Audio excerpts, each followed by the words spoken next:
Okay, so now it's time for Q&A. If you have got a piece of paper, just raise your hand, and one of our volunteers will give you one. You can write down, raise your hand once more, and give the piece of paper, and I'll read out the question. Okay, so you said you don't like these label questions, but we've got a few for you here.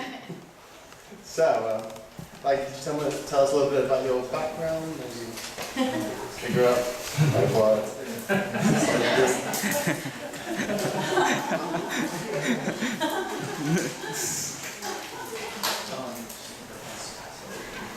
I say no? So I can explain why. Because if I just give you some short answers, again, I'm sure it's going to be a box.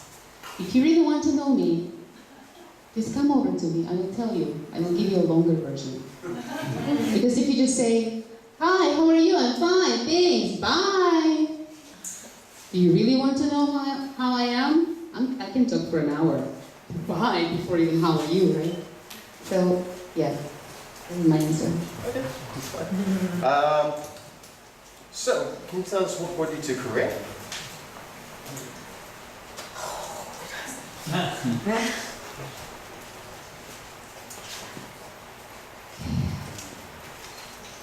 Before coming to Korea, I was doing some volunteering in an international organization that worked with students, with mostly young people, all over the world. So I got to travel and I got to see places and people even before coming here, but I've never been to Asia. So I thought, I have to go there because it's different, because I want to see how I will take this Asia, right? Because I heard it's different, and oh yes, it was. So I came here, one of the reasons because I want to grow as a person. Second reason why I'm still here is my husband. My husband is Korean. What does it tell you about me? Okay, so any aspect you enjoy particularly about Korean culture?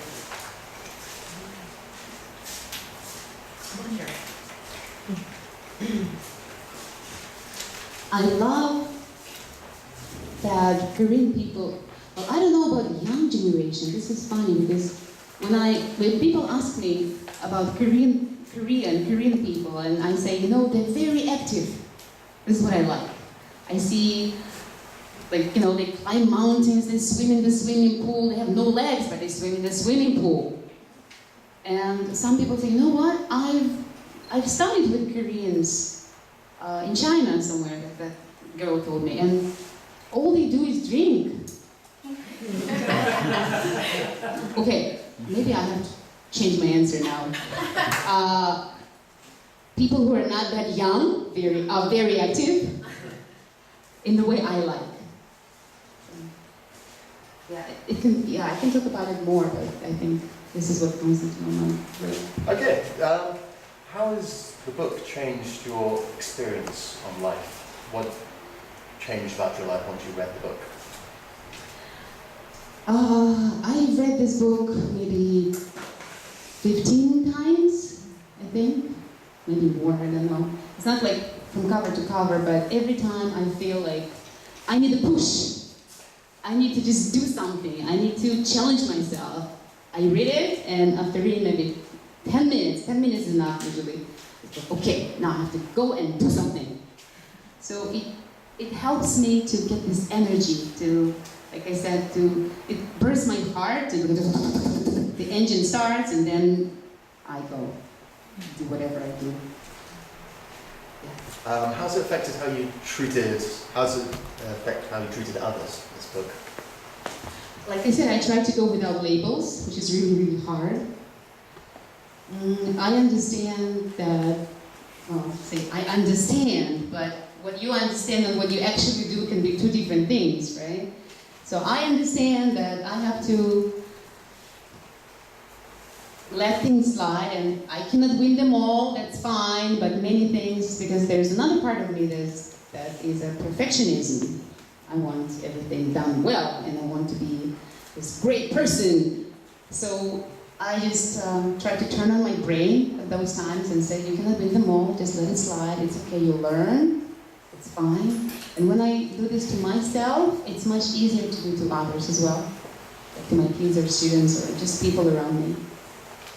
Do you try to share the ideas you've discussed with us with other people at other times? And if yes, how? Yes, because if I get excited, I just start talking and I talk, and even I see some people sleep and like what happened today in this class, but it's okay because you don't have to be interested in the same stuff with me. For some of you, it's maybe just not your cup of tea.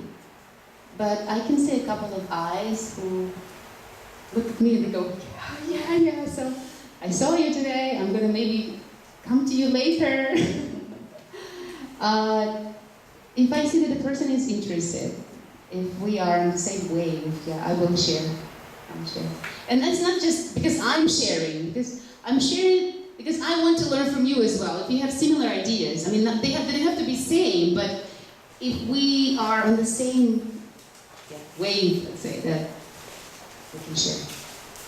You talked a lot about being taught how to be human. Is there how would you describe what a human is? Shall I start over? Like, what are they trying to aim for? I wish he was here, because this is his book and now I have to be answering those questions.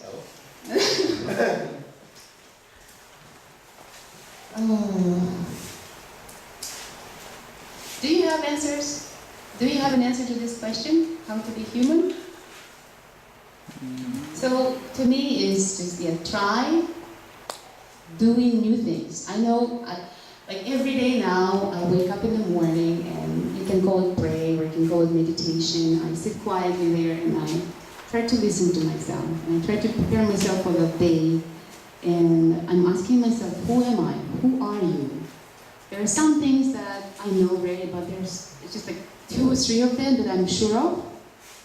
Others, I still don't know. That's why I have to go to new people. I have to encounter new situations. I have to challenge myself because this is how I see who I am. I see new people and I see my reaction. I'm like, oh, why did I say that? Why do I feel this way? Well, it wasn't me, I didn't know. So I learn about myself by experiencing new things and changing and just challenging. I guess for me, it's just being challenged all the time is important. Yeah, if I see something like, that looks scary, okay, I'm going there. So this is my way, I guess. Yeah, so on that topic, where does comfort fit in? And does comfort confine us to not experience the new? Comfort. Yeah.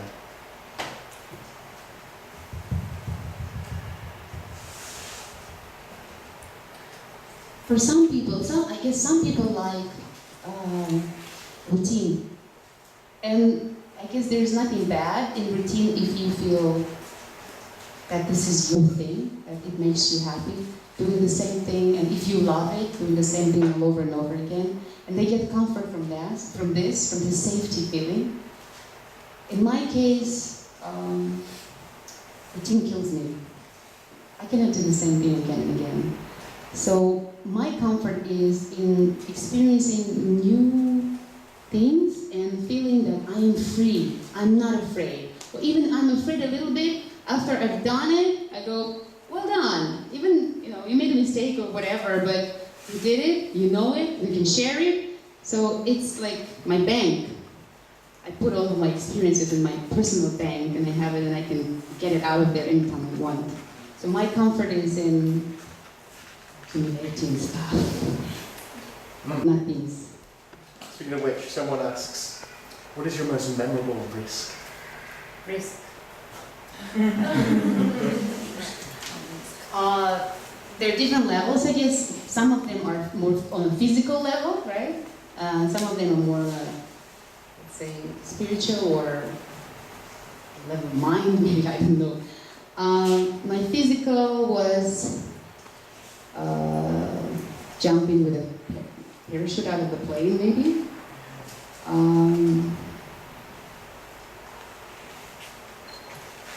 don't know. I guess I will have to still find out about something that is really, really scary, and I was really, really scared of it, and I did it anyways. But so far, I've been okay. I'm okay. I'm okay, don't worry.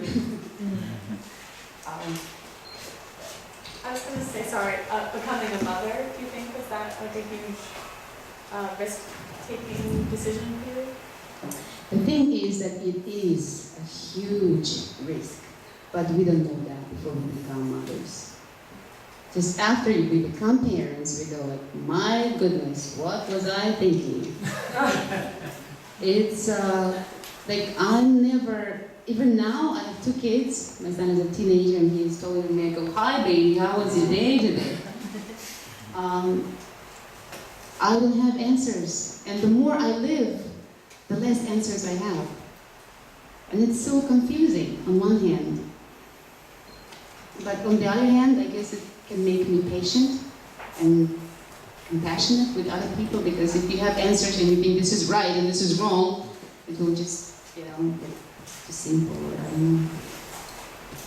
Okay, last 2 questions. Someone asks, please describe yourself in 5 minutes.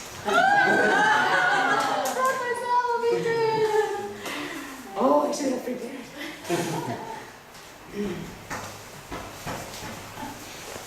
1, change. Got that already, I think. 2, challenge. 3,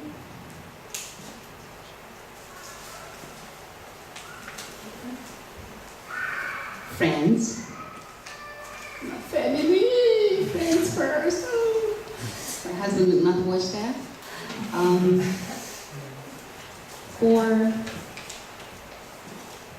exploring. And 5, learning.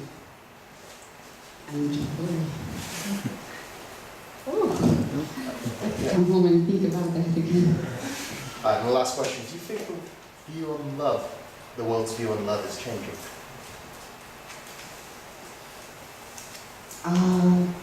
The word world in itself, I think it's such a broad definition that I cannot even say what it is. Like people, cultures, countries.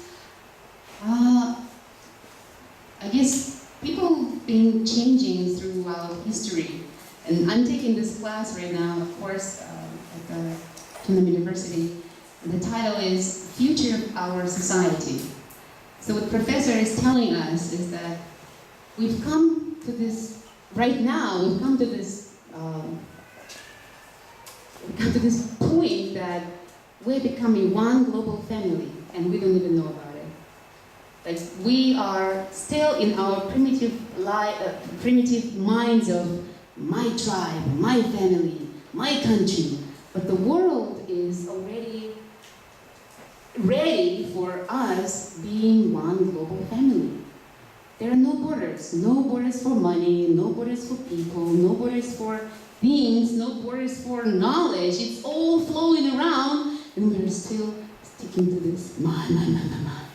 So I guess it's changing slowly, and love is somewhere there as well, but I don't know if we're recognizing this or not. Last one, right? It was the last one. That was the last one, yes. I will. Thank you very much for answering our questions. If you have any more, I'm sure Dana would love to answer your questions after After that, right? Yeah. Good point. Yeah. Thank very you. much. Thank you so much.